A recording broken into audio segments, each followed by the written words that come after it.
Hey everybody, it's Dr. Tim Harrigan. I want to talk to you about sleep issues. Guys, sleep is one of the most important things we want to address with our health first, because sleep is literally when I heal and repair all of my cells, tissues, and organs. So imagine if somebody's not sleeping enough or they're getting bad sleep for years and years and years, you're creating chronic issues in your body. Sleep is one of the most important things we have to be healthy, okay? Many people wake up between midnight and 3 a.m. That's a big problem, and it's a very common problem. When you wake up consistently between 12 and 3 a.m., basically it's a blood sugar problem. Here's the basic analysis of why that happens. Over years, we all eat too many starches, too many sugars. We have this insulin and sugar response that gets a little out of control, and then we kind of overuse that system. So then maybe I'm in my 30s, maybe 40s, maybe 50s now, and that system's kind of broken and stressed. We just don't handle blood sugar like we used to.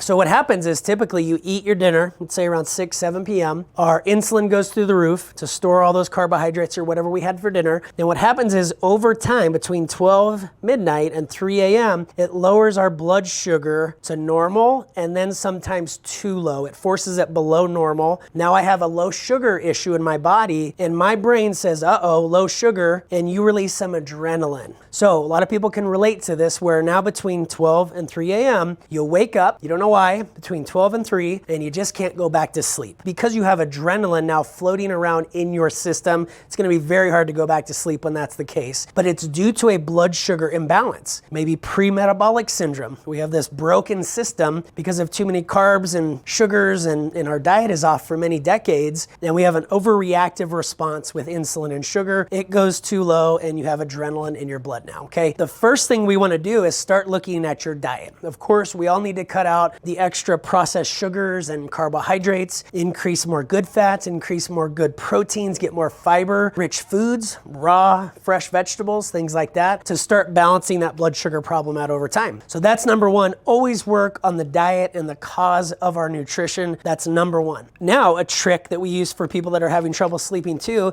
and you'll understand now why this works really well, and my wife actually came up with this, and it works incredibly, where you take Digestive Blend, 2 or 3, right before bedtime. So a quick analysis of what this is. This basically is a food enzyme, not digestive enzyme, that breaks down sugars, fats, and proteins, especially on an empty stomach. So if you take this at bedtime, these enzymes will go into your bloodstream, go around and find all the rogue fats, proteins, and sugars and break them down, because maybe they haven't been stored from dinner a few hours ago, because again, our system is broken. So take 2 or 3 of these on an empty stomach. Typically people start sleeping better and better and better because of that blood sugar effect I just explained, okay? Another favorite sleep product that I use is just called Pure CBD Fluid. This is very different than CBD oils. You need typically 2 to 3 drops of this. That's it, not dropper fulls, 2 to 3 drops total. Also 1 to 2 hours before bed. That will calm down your endocannabinoid system. It will nourish the system. It'll calm your nerves. I want you to go to projectcbd.org. That's projectcbd.org, and just type in CBD and sleep, CBD and brain health, things like that, and you'll see why this is so helpful. And this also allows you to get into the REM phase of sleep. We need to sleep at night, but more important, you need to get into that REM phase, or it's not restful sleep. So anybody that's fallen asleep quickly with wine or NyQuil or a prescription sleep aid, they're very misleading. They're actually not affecting you very much at all. They're making things worse. They help you fall asleep quickly, so it's very misleading, but they also don't allow you to get into the REM phase of sleep. So you might sleep 8 hours with those things.